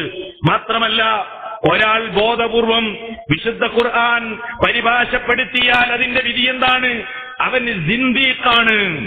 സിന്ദീഖ് എന്ന് പറഞ്ഞാല് മതവിരോധി, മതനിഷേധിയാണ്. അതുകൊണ്ട് അവനെ കൊല്ലൽ നിർബന്ധമാണ്. ഖുർആൻ പരിഭാഷപ്പെടുത്തിയാൽ അവൻ മതവിരോധിയാണ്, സിന്ദീഖാണ്, അവനെ കൊല്ലണം. ഇനി ഒരാൾ അങ്ങനെ ബോധപൂർവമല്ലാതെ ഒരാൾ ഖുർആൻ പരിഭാഷപ്പെടുത്തുകയാണെങ്കിൽ അവനെ ഭ്രാന്തനായി പരിഗണിക്കുകയും അവനെ ചികിത്സിക്കുകയും ചെയ്യണമെന്നാണ് ഫത്വയുണ്ടായത്. ഖുർആനിൽ നിന്ന് ഒരു മുസ്ലിം ഒരു ദിവസത്തിൽ 17 തവണ നിർബന്ധമായി, ഒരു ദിവസത്തിൽ 17 തവണ നിർബന്ധമായി പാരായണം ചെയ്യുന്ന സൂറത്തിൽ ഫാത്തിഹയുടെ അർത്ഥം പോലും പഠിക്കൽ നിർബന്ധമില്ലെന്ന് മാത്രമല്ല, പ്രത്യേകം സുന്നത്ത് പോലും ഇല്ലെന്ന് എവിടുന്നാ ഫത്വയുണ്ടായത്? കേരളത്തിൽ നിന്നല്ലേ. അപ്പോഴും ഒരു വിഭാഗം പണ്ഡിതന്മാര് ഖുർആൻ പരിഭാഷപ്പെടുത്തുമ്പോൾ മാത്രമേ സാധാരണക്കാരായ ആളുകൾക്ക് അതിന്റെ ആശയം അറിയുകയുള്ളൂ, എങ്കിലേ അവർക്ക് ഇസ്ലാമിനെ മനസ്സിലാക്കാൻ സാധിക്കുകയുള്ളൂ എന്ന് വിചാരിക്കുകയും വിശുദ്ധ ഖുർആനിന്റെ പരിഭാഷ അവര് ആ നിലക്ക് അതിന് സഹായകമാകുന്ന പ്രവർത്തനങ്ങൾ ചെയ്യുകയും ചെയ്ത് വിശുദ്ധ ഖുർആനിന്റെ പരിഭാഷ കേരളക്കരയിൽ വിരചിതമായി. ഇങ്ങനെ ഒരുപാട് ആളുകൾ വിശുദ്ധ ഖുർആൻ പഠിച്ചു. ഒരുപാട് ആളുകൾ ഖുർആനിൽ എന്താണ് റബ്ബ് പറഞ്ഞത് എന്ന് മനസ്സിലാക്കാൻ കഴിയാതെ ഭാഗ്യമില്ലാത്തവരായി ഹതഭാഗ്യവാന്മാരായി മരിച്ചുപോയി. അല്ലേ? വല്ലാത്തൊരു ദുഃഖം തന്നെയല്ലത്, വല്ലാത്തൊരു പരാജയം തന്നെയല്ലത്. നോക്കൂ നിങ്ങൾ, നമ്മെ പടച്ച നാഥൻ നമ്മളോട് എന്താ പറഞ്ഞത് എന്ന് അറിയാൻ കഴിയാതെ ഈ ലോകത്ത് അവൻ തന്ന വെള്ളം കുടിച്ച്, അവൻ തന്ന വായു ശ്വസിച്ച്, അവൻ തന്ന അവന്റെ മുഴുവൻ അനുഗ്രഹങ്ങളും ഉപയോഗപ്പെടുത്തിയിട്ട് ആസ്വദിച്ച് ജീവിച്ചിട്ട് റബ്ബ് എന്താണ് നമ്മളോട് പറഞ്ഞതെന്നറിയാതെ ഈ ലോകത്ത് നിന്ന് ഒരാൾ മരിച്ചുപോയാൽ ആ മനുഷ്യനേക്കാൾ ഭാഗ്യം കെട്ട മനുഷ്യൻ വേറെ ആരുണ്ട്? നിങ്ങൾ ആലോചിച്ച്, നമ്മൾ ജോലി ചെയ്യുന്ന കമ്പനി നമുക്കൊരു ലെറ്റർ എന്നൊന്ന് വിചാരിക്കാം. ലെറ്റർ അറബിയിലാണ്. നമുക്കറിയില്ല ഈ ലെറ്ററിനകത്ത് എന്താ ഉള്ളത് എന്ന് നമുക്കറിയില്ല. അപ്പൊ നമ്മൾ എന്താ ചെയ്യാം? എന്താണെങ്കിലും അത് അവിടെ ഇരിക്കട്ടെ, നമ്മൾ മേശന്റെ വലിപ്പിന്റെ അകത്ത് കിടക്കട്ടെ, അതിപ്പോ എന്താണെന്ന് നോക്കാനൊന്നും സമയമില്ല. നമ്മൾ അങ്ങനെ ഒരു തീരുമാനം എടുക്കുവോ? ഇല്ല. പിന്നെ അറബി അറിയണ ഉസ്താദ് അത് വായിച്ച് അർത്ഥം പറയാൻ കഴിയുന്ന ആളെ എവിടെയാണെങ്കിൽ അത് അന്വേഷിച്ച് അയാളെടുത്ത് പോകും. എന്നിട്ട് നിങ്ങളൊന്ന് വായിച്ചു നോക്കാൻ, ഇതെന്താണ് കമ്പനി പറഞ്ഞിട്ടുള്ളത്, നിങ്ങൾക്ക് പ്രൊമോഷനാണോ, സാലറിയിൽ എന്താണ് സ്ഥിതിഗതികൾ, അത് വേഗം അയാളോട് ചോദിച്ച് അന്വേഷിച്ച് അതിന്റെ പരിഭാഷ മനസ്സിലാക്കി കാര്യങ്ങൾ മുന്നോട്ട് നീക്കും. ഇല്ലേ? ഇത് ഭൗതികമായ ഒരു വിഷയത്തിൽ നമ്മുടെ നിലപാടല്ലേ? എന്നാൽ നിങ്ങൾ ആലോചിച്ച് നോക്ക്, വിശുദ്ധ ഖുർആൻ, ആ ഖുർആനിലെ 114 അധ്യായങ്ങൾ, ആ അധ്യായങ്ങളിൽ ഏതെങ്കിലും ഒരു അധ്യായം എടുത്തിട്ട് പഠിച്ചവരെ എന്റെ നാഥൻ എന്താണ് എന്നോട് സംസാരിക്കുന്നത് എന്ന് എനിക്കറിയേണ്ടതുണ്ട്. അതുകൊണ്ട് ഇത് അറിയുന്നവന്റെ അടുക്കൽ പോയി ഒരധ്യായത്തിന്റെ എങ്കിലും അർത്ഥവും ആശയവും വിശദീകരണവും പഠിക്കൽ എനിക്ക് ബാധ്യതയാണല്ലോ എന്ന ആ നിലക്കുള്ള ഒരു സമീപനം പലപ്പോഴും സമൂഹത്തിൽ നിന്നുണ്ടാകുന്നില്ല. അതുകൊണ്ട് അവിടെയാണ് നമ്മുടെ പ്രമേയത്തിന്റെ പ്രസക്തി. ഖുർആൻ പഠിക്കുക തന്നെ വേണം. കാരണം എന്തിനാ ഖുർആൻ അവതരിപ്പിച്ചത്? ഖുർആൻ അവതരിപ്പിച്ചത് എന്തിനാ? കേവലം പാരായണത്തിന് വേണ്ടിയാണോ? പാരായണത്തിന് പ്രതിഫലമുണ്ട്. പക്ഷേ പാരായണത്തിന് വേണ്ടി മാത്രമല്ലല്ലോ ഖുർആൻ അവതരിപ്പിക്കപ്പെട്ടത്. പിന്നെ അള്ളാഹു തന്നെ പറയുന്നു എന്തിനാണ് അവതരിപ്പിക്കപ്പെട്ടതെന്ന്. കിതാബുൻ, നാം അവതരിപ്പിച്ചിരിക്കുന്നു. ഈ ഗ്രന്ഥത്തിന്റെ സവിശേഷത മുബാറക്കുൻ, ഇത് അനുഗ്രഹീതമാണ്. ഈ ഗ്രന്ഥം അനുഗ്രഹീതമാണ്. ഈ ഗ്രന്ഥം കൊണ്ട് ബറക്കത്ത് കിട്ടും. ഈ ഗ്രന്ഥം ഓതിയിട്ട് ശരീരത്തിൽ തടവിയാൽ ബറക്കത്ത് കിട്ടും. അത് രോഗശമനമാണ്. അത് അല്ലാഹു സുബ്ഹാനഹു വ തആല അവന്റെ ഗ്രന്ഥത്തിന് നൽകിയ സവിശേഷതയാണ്. അത് നിഷേധിക്കാൻ ഒരാൾക്കും സാധ്യമല്ല. അള്ളാഹുവിന്റെ റസൂല് പോലും അവിടുത്തേക്ക് അവസാന കാലഘട്ടത്തിൽ രോഗമുണ്ടായി പ്രയാസപ്പെടുന്ന സന്ദർഭത്തിൽ പോലും മഹദിയായ ആയിഷ ബീബി റളിയല്ലാഹു അൻഹാ അതാ ഖുർആൻ ഓതി അവിടുത്തെ ശരീരം തടവിക്കൊടുത്തു. അവിടുത്തെ ജീവിതകാലത്ത് അത് ചെയ്തു നമുക്ക് കാണിച്ചു തന്നു. അനുഗ്രഹീതമാണ് ഈ ഗ്രന്ഥം. എന്തിനാണ് അത് അവതരിപ്പിച്ചതെന്നോ? ലിയദ്ദബ്ബറു ആയാതിഹി, അതിന്റെ ആയത്തുകളെ സംബന്ധിച്ച് ഉറ്റാലോചിക്കണം. ഖുർആൻ അതിന്റെ ആയത്തുകളെ സംബന്ധിച്ച് ഉറ്റാലോചിക്കപ്പെടണം. തദബ്ബുർ വേണം. എങ്ങനെ തദബ്ബുർ നടത്തുക? ഖുർആനെ സംബന്ധിച്ച് എങ്ങനെ ഒരാൾക്ക് അർത്ഥം അറിയാതെ ആലോചിക്കുക? അർത്ഥറിയാതെ ആലോചിക്കാൻ കഴിയോ? ഒരാൾ ഇങ്ങനെ ഖുർആൻ ഓതി ആശയം അറിയില്ല, അർത്ഥം അറിയില്ല, ഒന്നും അറിയില്ല, പിന്നെ എങ്ങനെയാണ് ചിന്തിക്കും? എങ്ങനെ ചിന്തിക്കാൻ കഴിയും? അതുകൊണ്ട് ഖുർആനിന്റെ ആശയവും അർത്ഥവും പഠിക്കൽ വളരെ അനിവാര്യമാണ് സഹോദരന്മാരെ. അത് ശരിയായി പഠിച്ചപ്പോഴാണ് ഒരു സമൂഹം മാറിയത്.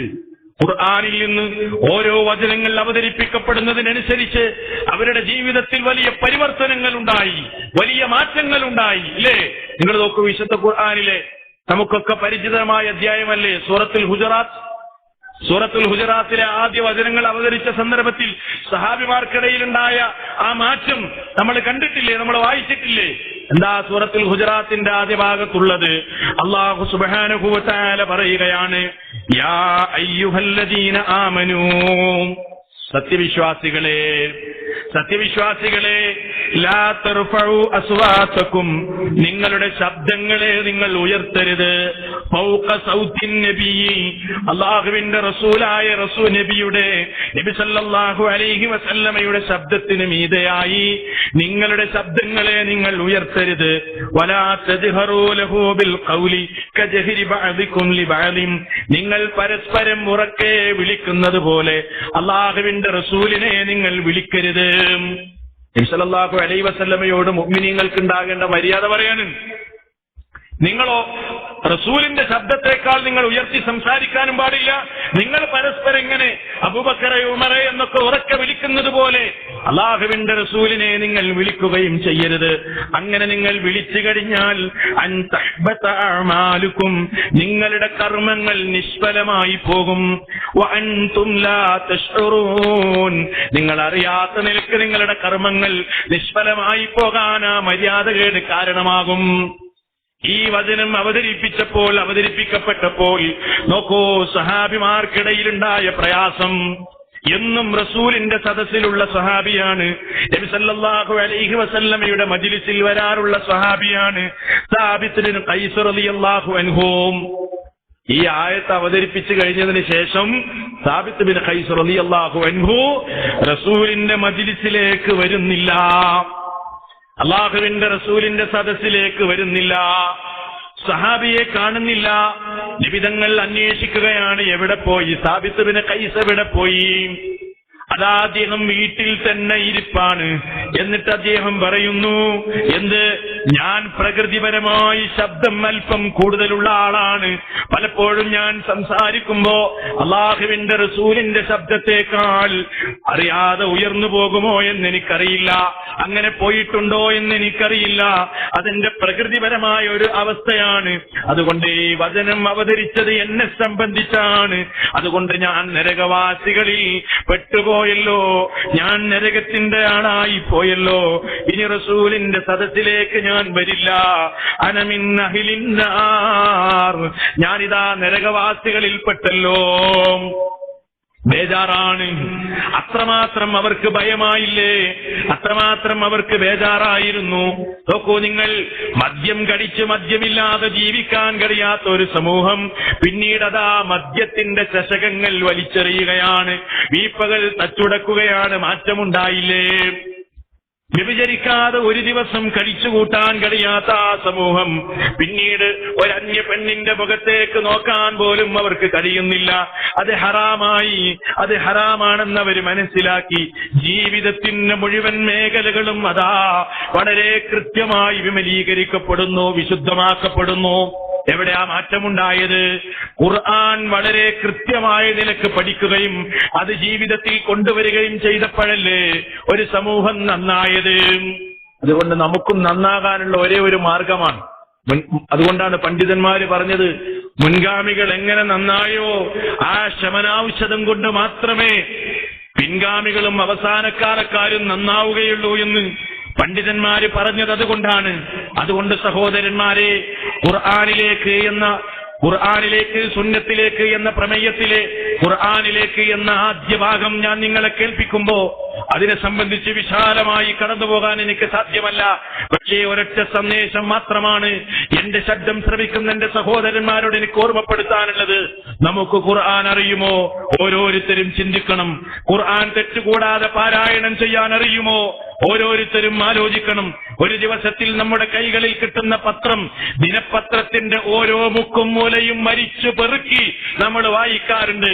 എന്നാൽ സഹോദരാ, നീ ചിന്തിക്ക്, അല്ലാഹുവിന്റെ ഗ്രന്ഥം പാരായണം ചെയ്യാൻ ഒരു ദിവസത്തിൽ ഒരു 5 മിനിറ്റെങ്കിലും നീ മാറ്റിവെക്കാറുണ്ടോ? ഓരോരുത്തരും സ്വന്തം ചിന്തിക്കേണ്ടതാണ്. പാരായണത്തോടുകൂടെ അവസാനിക്കുന്നില്ല. ഈ ഗ്രന്ഥത്തെക്കുറിച്ച് എനിക്ക് എന്തറിയാം? അതിന്റെ ആശയങ്ങൾ എനിക്കറിയുമോ?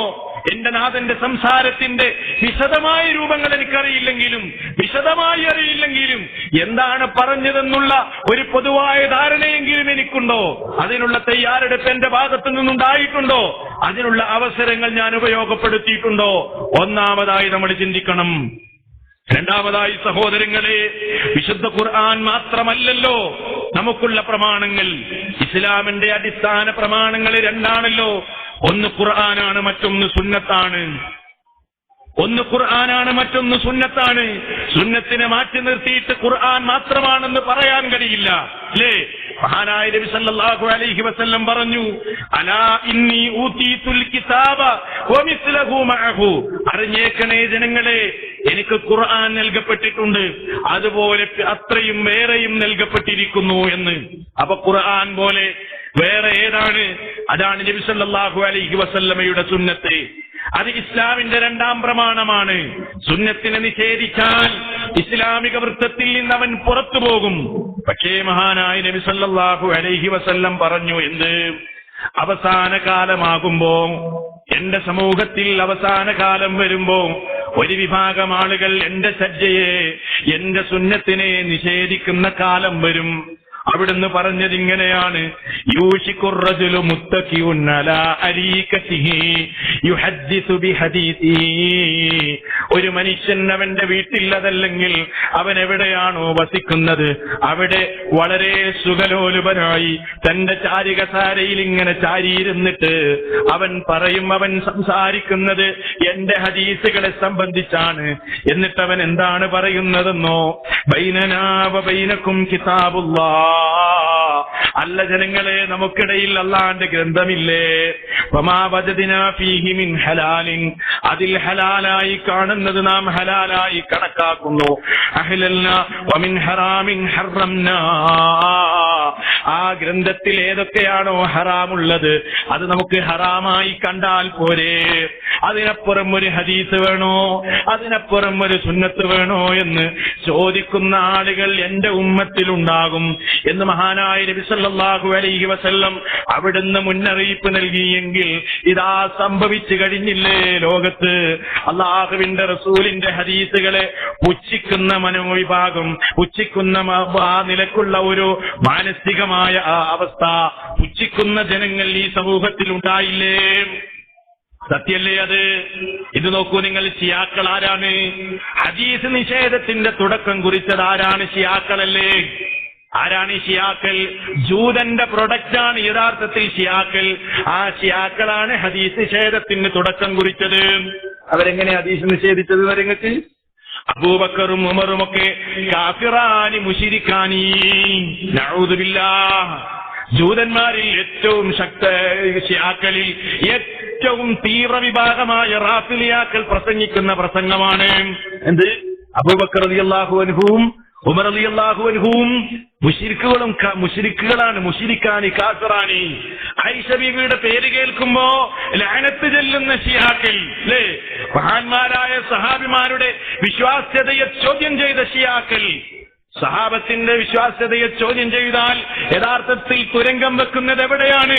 ഹദീസിനെയാണ്. കാരണം അല്ലാഹുവിന്റെ റസൂലിന്റെ മൊഴിമുത്തുകൾ നമ്മിലേക്ക് ഉദ്ധരിച്ച് റിപ്പോർട്ട് ചെയ്തത് സ്വഹാബിമാരാണ്. അപ്പൊ സ്വഹാബിമാരുടെ വിശ്വാസം തന്നെ ചോദ്യം ചെയ്തു കഴിഞ്ഞാൽ, വിശ്വാസ്യത ചോദ്യം ചെയ്താൽ ഹദീസുകളെയാണ് യഥാർത്ഥത്തിൽ നിരാകരിക്കുന്നത്. അങ്ങനെ ജൂതന്മാരുടെ പ്രൊഡക്റ്റായ ശിയാക്കളാണ് ലോകത്തെ ഹദീസ് നിഷേധത്തിന് തുടക്കം കുറിച്ചത്. അത് അങ്ങനെ ഇറാനിൽ നിന്നും ഇറാഖിൽ നിന്നും രാജ്യത്തിന്റെ വിവിധ ഭാഗങ്ങളിൽ നിന്ന് ശിയാക്കളുടെ ഈ ആശയം നമ്മുടെ കൊച്ചു കേരളത്തിലേക്കും ലോകത്തിന്റെ വിവിധ ഭാഗങ്ങളിലേക്കും കടന്നു വന്നു. ഹദീസ് നിഷേധിക്കുന്ന കക്ഷികളുണ്ടായി. ഹദീസ് നിഷേധം പല നിലക്കാണ്. മുഴുവൻ ഹദീസുകളെയും തള്ളുന്ന കക്ഷികളുണ്ട്. വേറെ രൂപമുണ്ട്. മുത്തവാത്തിറുകളെ മാത്രം സ്വീകരിക്കുന്ന ആളുകൾ ബാക്കിയുള്ളത് സ്വീകരിക്കൂല. വേറെ ചില ആളുകൾ ചില ഹദീസുകളെ മാത്രം സ്വീകരിക്കൂല എന്ന് പറയും, ബാക്കിയുള്ളതിനെ സ്വീകരിക്കുന്നു പറയും. പക്ഷേ അല്ലാഹുവിന്റെ റസൂലിൽ നിന്ന് ശരിയായ നിലക്ക് ഉദ്ധരിക്കപ്പെട്ട സ്വഹീഹായ പരമ്പരയോടുകൂടെ റിവായത്ത് ചെയ്യപ്പെട്ട റസൂലിലേക്ക് എത്തുന്ന ഒരു ഹദീസിനെ ഒരാൾ നിഷേധിച്ചു കഴിഞ്ഞാൽ മുഴുവനും നിഷേധിക്കുന്നതിന് തുല്യമാണ്. പക്ഷേ അത്തരം കക്ഷികൾ അത് മനസ്സിലാക്കുന്നില്ല. വേറെ ചില ആളുകൾ പറയും, ഹദീസൊന്നും സ്വീകരിക്കാതിരിക്കാൻ പറ്റില്ല. എന്താ നീ പറയുന്നത്? ഹദീസ് നിഷേധിക്കേ, അങ്ങനെ ഉണ്ടാവാൻ പാടില്ലല്ലോ. ഇസ്ലാമിന് പുറത്തു പോകൂലേ, കാഫിറായി പോകൂലേ? എന്നെ ചങ്ങാതിയെ, ഹദീസിൽ പറഞ്ഞ കാര്യങ്ങളൊന്നും നിന്റെ ജീവിതത്തെ കാണുന്നില്ലല്ലോ. അല്ല, അതുണ്ട്, അതെങ്ങനെ? പക്ഷെ നമ്മൾ നിഷേധിക്കാൻ പറ്റില്ലല്ലോ, നിഷേധിക്കാൻ പാടില്ലല്ലോ. സത്യത്തിൽ അതും ഹദീസ് നിഷേധം തന്നെയല്ലേ? അല്ലേ? അതും ഹദീസ് നിഷേധം തന്നെയല്ലേ? എന്താ? നബി സല്ലല്ലാഹു അലൈഹി വസല്ലം പഠിപ്പിച്ച യാഥാർത്ഥ്യങ്ങൾ അംഗീകരിക്കുന്നു എന്ന് പറയാ, പക്ഷെ ജീവിതത്തിൽ ഇല്ലതാനും. ഗുരുതരമല്ലേ അത്? ഗൗരവമല്ലേ? ഞാനൊരിക്കൽ പള്ളിയിൽ നിസ്കരിക്കാൻ ചെന്നു. അപ്പോ ഒരു സാധുവായ സഹോദരൻ അദ്ദേഹത്തിന്റെ കുട്ടിയുമായി പള്ളിയിലേക്ക് വന്നിട്ടുണ്ട് നിസ്കരിക്കുക, ഇശാ ജമാഅത്തിന്. നിസ്കരിച്ചപ്പോ ഈ ചെറിയ കുട്ടി കരഞ്ഞുപോയി നിസ്കാരത്തിൽ. നിസ്കാരം കഴിഞ്ഞിട്ട് ഇമാമ് സലാം വീട്ടി ഉടനെ തിരിഞ്ഞിരുന്നിട്ട് പറഞ്ഞു, എന്തിനാ നിങ്ങൾ വെറുതെ കുട്ടിനെയും വലിച്ചിട്ട് പള്ളിയിലേക്ക് വന്നത്? ഇത്ര ആളുകളുടെ നിസ്കാരത്തിന് പ്രയാസായില്ലേ? കുട്ടി കരഞ്ഞില്ലേ? അപ്പൊ അയാൾ പറഞ്ഞു, കുട്ടി കരഞ്ഞത് സ്വാഭാവികമാണ്, പക്ഷെ കുട്ടിയെ പള്ളിയിലേക്ക് കൊണ്ടുവരാൻ പാടില്ല എന്നാരാ പറഞ്ഞത്? അള്ളാഹുവിന്റെ റസൂൽ കുട്ടികളെ പള്ളിയിലേക്ക് കൊണ്ടുപോയിട്ടില്ലേ? അവിടുന്ന് പലപ്പോഴും നമസ്കാരം ചുരുക്കിയിട്ടില്ലേ? എന്ത് ഉമ്മമാർക്ക് പ്രയാസമായി തീരുമാ കുട്ടിയുടെ കരച്ചിൽ എന്നതുകൊണ്ട്? അതുകൊണ്ട് കുട്ടികളെ പള്ളിയിലേക്ക് കൊണ്ടുവരാൻ പാടില്ല എന്ന് പറയാൻ പറ്റൂലല്ലോ. അള്ളാഹുവിന്റെ റസൂൽ കൊണ്ടുവന്നിട്ടില്ലേ എന്ന് ചോദിച്ചപ്പോ ഇമാമ് പറഞ്ഞ സംഗതി എന്താണെന്നറിയോ? അത് റസൂലല്ലേ, നീ റസൂലാണോ? റസൂൽ, അത് റസൂലല്ലേ, നീ പ്രവാചകനാണോ എന്നാണ് ചോദിച്ചത്. എന്ന് പറഞ്ഞാൽ നബി സല്ലല്ലാഹു അലൈഹി വസല്ലം ചെയ്തു, അത് റസൂലാ ചെയ്തത്, അത് നമ്മൾ ചെയ്യണമെന്നില്ല. ഈ നിലക്ക് ഹദീസുകളെ സംബന്ധിച്ചു നബി അങ്ങനെ ചെയ്ത്, പക്ഷെ നമ്മൾ റസൂല് താടി വെച്ചിട്ടില്ലേ? നബി വെച്ചിട്ടുണ്ട്, ഈ റസൂലാ? ഈ നിലക്ക് ഹദീസുകളെ ചോദ്യം ചെയ്യുന്ന സമീപനം ഉണ്ടായിക്കൂടാ സഹോദരന്മാരെ, ഒരു നിലക്കും ഉണ്ടായിക്കൂടാ. ഹദീസുകൾ എന്ന് പറയുന്നത്, സുന്നത്ത് എന്ന് പറയുന്നത്, അസ്സുന്നത്തു സഫീനത്തു നൂഹിൻ മൻ റകിബഹാ നജാ വമൻ തഖല്ലഫ അൻഹാ ഗറഖ. ഇമാം മാലിക് റഹ്മത്തുള്ളാഹി അലൈഹി പറഞ്ഞത് എന്താണെന്നറിയോ? സുന്നത്ത് എന്ന് പറയുന്നത് മഹാനായ നൂഹ് അലൈഹി ഇസ്ലാമിന്റെ കപ്പലാണ്. ആ കപ്പലിൽ കയറിയത് ആരാണോ അവൻ വിജയിച്ചു.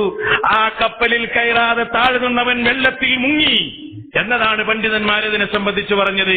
അപ്പൊ സുന്നത്താകുന്ന ആ കപ്പലിൽ, ആ പേടകത്തിൽ കയറാനുള്ള സൗഭാഗ്യം ലഭ്യമാവുക എന്നത് മഹനീയമായ അനുഗ്രഹമാണ്. സുന്നത്തിനെ നിഷേധിക്കുന്ന കക്ഷികൾ ഇന്നും ഇന്നലെയും ഉണ്ടായതല്ല, അള്ളാഹുവിന്റെ റസൂലിന്റെ സ്വഹാബികളുടെ കാലഘട്ടത്തിൽ തന്നെ ഉണ്ടായിട്ടുണ്ട്. അന്നൊക്കെ സഹാബിമാർ അവർക്ക് വളരെ കൃത്യമായ മറുപടി കൊടുത്തിട്ടുണ്ട്. നിങ്ങൾ നോക്ക്, എന്താ സുന്നത്ത് എന്ന് പറഞ്ഞാ? ചില ആളുകൾക്ക് സുന്നത്ത് എന്ന് പറഞ്ഞാൽ തന്നെ ഇപ്പൊ കൺഫ്യൂഷനാണ്, അല്ലേ? സുന്നത്ത് എന്ന് പറഞ്ഞാൽ തന്നെ കൺഫ്യൂഷനാണ്. ചില ആളുകൾ മനസ്സിലാക്കിയത് അത് ചെയ്താൽ കൂലി കിട്ടും, ഉപേക്ഷിച്ചാൽ ശിക്ഷയില്ലാത്തതാണ് സുന്നത്ത് എന്നാണ്. സഹോദരന്മാരെ, അതൊരു സുന്നത്ത് തന്നെയാണ്. പക്ഷേ അത് കർമ്മശാസ്ത്ര പണ്ഡിതന്മാർ പഞ്ചവിധികൾ വിശദീകരിച്ച കൂട്ടത്തിലുള്ള സുന്നത്താണ്. ആ സുന്നത്തല്ല ഖുർആനിലേക്ക്, സുന്നത്തിലേക്ക് എന്ന് നമ്മൾ ഇവിടെ പ്രമേയം സ്വീകരിച്ചപ്പോ, അതല്ലെങ്കിൽ റസൂലിന്റെ സുന്നത്ത് എന്ന് നമ്മൾ പറയുമ്പോ അതല്ല അതുകൊണ്ട് അർത്ഥമാക്കുന്നത്, അല്ലേ? ഏതാ പഞ്ചവിധികള്? കർമ്മശാസ്ത്ര പണ്ഡിതന്മാര് വിശദീകരിച്ചില്ലേ? വാജിബ്, അതുപോലെ തന്നെ ഹറാമ്, സുന്നത്ത്, മക്റൂഹ്, മുബാഹ്, ഇങ്ങനെ 5 എണ്ണുണ്ട്. ആ 5 എണ്ണത്തിൽ ഒന്നാണ് സുന്നത്ത്. അവിടെ ചിലപ്പോ ആ അർത്ഥം തന്നെയായിരിക്കും അതിനുണ്ടാവുക. എന്നാൽ നമ്മൾ പറയുന്ന സുന്നത്ത് എന്താണ്? ത്വരീഖത്തുഹു വമൻഹജുഹു വഉസ്ലൂബുഹു ഫിൽ ഹയാത്ത്. അള്ളാഹുവിന്റെ റസൂലിന്റെ ജീവിത ശൈലി, അവിടുന്ന് എങ്ങനെ ജീവിച്ചു, അവിടുത്തെ ജീവിതത്തിന്റെ ഓരോ മേഖലകളിലും എങ്ങനെയാണ് മാതൃക നൽകിയത്, എല്ലാ കാര്യങ്ങളും അവിടുന്ന് വളരെ കൃത്യമായി മാതൃക നൽകിയല്ലോ. അങ്ങനെ റസൂലിൽ നിന്ന് ഉദ്ധരിക്കുന്ന അവിടുത്തെ വാക്കുകളും അവിടുത്തെ വാക്കുകളും അവിടുത്തെ പ്രവർത്തികളും അവിടുത്തെ മൗനാനുവാദങ്ങളും അവിടുന്ന് ചെയ്യാൻ ഉദ്ദേശിച്ച കാര്യങ്ങളും സുന്നത്തിൽപ്പെട്ടതാണ്. ചിലത് ചെയ്തിട്ടുണ്ടാവില്ല, പക്ഷെ ചെയ്യാൻ ഉദ്ദേശിച്ചിട്ടുണ്ട്. അല്ലാഹുവിന്റെ റസൂൽ ഉദ്ദേശിച്ചിട്ടുണ്ട്, പക്ഷെ ചെയ്തിട്ടില്ല, ചെയ്യാനുള്ള അവസരം കിട്ടിയിട്ടില്ല. അതും സുന്നത്തിൽപ്പെട്ട തന്നെയാണ്, അല്ലേ? താസ്വാഇന്റെ നോമ്പ്, മുഹറം 9ന്റെ നോമ്പ് അല്ലാഹുവിന്റെ റസൂൽ അനുഷ്ഠിച്ചിട്ടില്ല, പക്ഷേ അവിടുന്ന് ഉദ്ദേശിച്ചു, ലഇൻ ബഖീതു ഇലാ ഖാബിലിൻ ലഅസൂമന്ന താസിഅ. അടുത്ത വർഷത്തിൽ എനിക്ക് ഹയാത്തുണ്ടെങ്കിൽ, ഞാൻ അവശേഷിക്കുകയാണെങ്കിൽ മുഹറം 9ന്റെ നോമ്പ് ഞാൻ അനുഷ്ഠിക്കുമെന്ന് അവിടുന്ന് പറഞ്ഞിട്ടുണ്ട്. പക്ഷേ അതനുഷ്ഠിക്കാനുള്ള അവസരം അവിടുത്തേക്ക് ലഭിച്ചിട്ടില്ല. അതുകൊണ്ട് അത് അവിടുന്ന് ഉദ്ദേശിച്ച കാര്യമാണ്, അതും സുന്നത്തിൽപ്പെട്ടതാണ്. ഇങ്ങനെ ജീവിതത്തിന്റെ മുഴുവൻ മേഖലകളിലേക്കും അവിടുന്ന് വെളിച്ചം നൽകി. നമുക്ക് ഒരു മേഖലയിലും അവിടുന്ന് മാതൃക നൽകാതെ ഇരുന്നിട്ടില്ല. നിങ്ങൾ നോക്കൂ, ലോകത്ത് മനുഷ്യരുടെ ശ്രദ്ധയാകർഷിച്ച, ജനഹൃദയങ്ങളിൽ സ്വാധീനം ചെലുത്തിയ എത്രയെത്ര നേതാക്കന്മാർ, എത്രയെത്ര നായകന്മാർ, അല്ലേ? പക്ഷേ അവർക്കൊന്നും മനുഷ്യന്റെ ജീവിതത്തിന്റെ മുഴുവൻ മേഖലകളിലേക്കും മാതൃക നൽകാൻ കഴിഞ്ഞില്ല. ഒരു സൈനിക നേതാവാണെങ്കിൽ സൈനിക മേഖലയിൽ മാത്രം, ഒരു രാജാവാണെങ്കിൽ ഭരണമേഖലയിൽ മാത്രം, അതല്ല ഒരു പണ്ഡിതനാണെങ്കിൽ വിജ്ഞാനത്തിന്റെ മേഖലയിൽ മാത്രം, ഒരു ശാസ്ത്രജ്ഞനാണെങ്കിൽ ഗവേഷണ ശാസ്ത്രീയമായ കാര്യങ്ങളിൽ മാത്രം, അതല്ലെങ്കിൽ വേറെ ഏതെങ്കിലും വിഷയത്തിലുള്ള ആളുകളാണെങ്കിൽ ആ വിഷയത്തിൽ മാത്രം. എന്നാൽ അല്ലാഹുവിന്റെ റസൂൽ അങ്ങനെയല്ല. നിങ്ങൾ ആരാണോ അവിടെയൊക്കെ പ്രവാചകന്റെ മാതൃക. പിതാവാണോ അവിടുത്തെ പേരമക്കളുടെ പൊന്നോമന പിതാവായിരുന്നു, ഫാത്തിമയുടെ പൊന്നോമന പിതാവായിരുന്നു. ഇല്ലേ?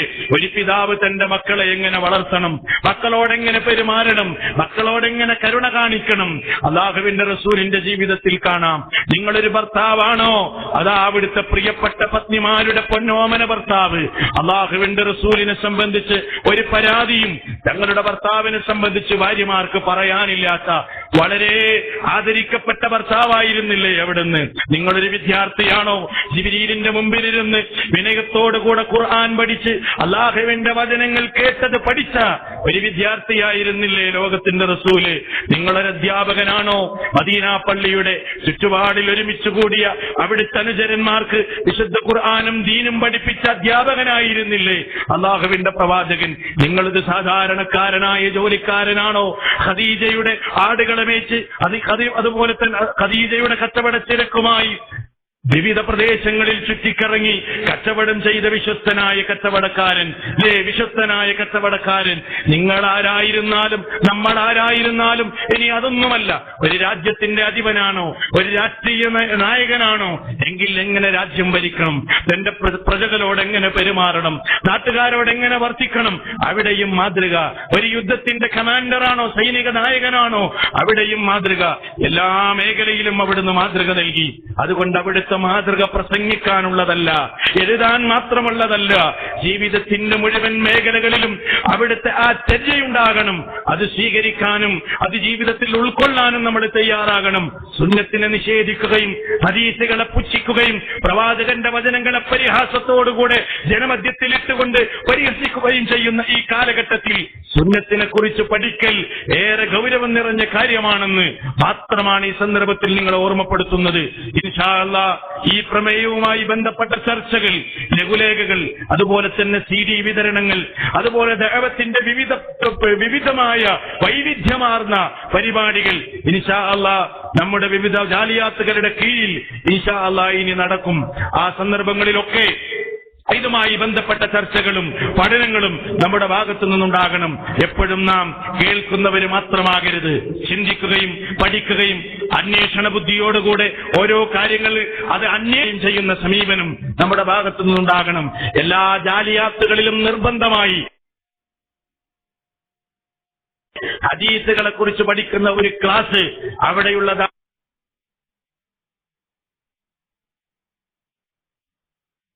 ാരുടെ കീഴിൽ സംഘടിപ്പിക്കപ്പെടണതിലേക്കുള്ള ശ്രദ്ധ കൂടെ നിങ്ങളുടെ അടുത്തുമാകണം. ഈ സന്ദർഭത്തെ ഓർമ്മപ്പെടുത്തുകയുമായി സംസാരിക്കുന്നില്ല. വിഷയത്തിന്റെ ഗൗരവം നിങ്ങൾക്കറിയാം. പക്ഷേ വിവിധ മേഖലകളിലേക്ക് കടന്നു പോകാൻ സമയമില്ല. ഞാൻ അവസാനിപ്പിക്കുന്നു. സഹോദരങ്ങളെ, കുറച്ച് സമയം വളരെ പ്രധാനപ്പെട്ട ചില കാര്യങ്ങൾ മാത്രമാണ് ഓർമ്മപ്പെടുത്തിയത്.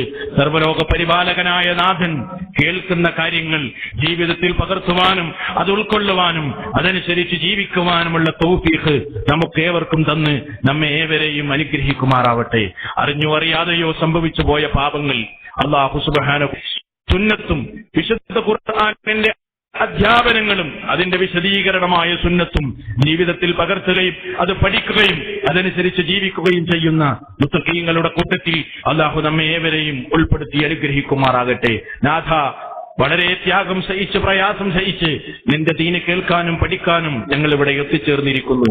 ഈ ഒരു കർമ്മം ഞങ്ങളിൽ നിന്ന് നീ സ്വാലിഹായ കർമ്മമായി സ്വീകരിക്കണമേ തമ്പുരാനെ.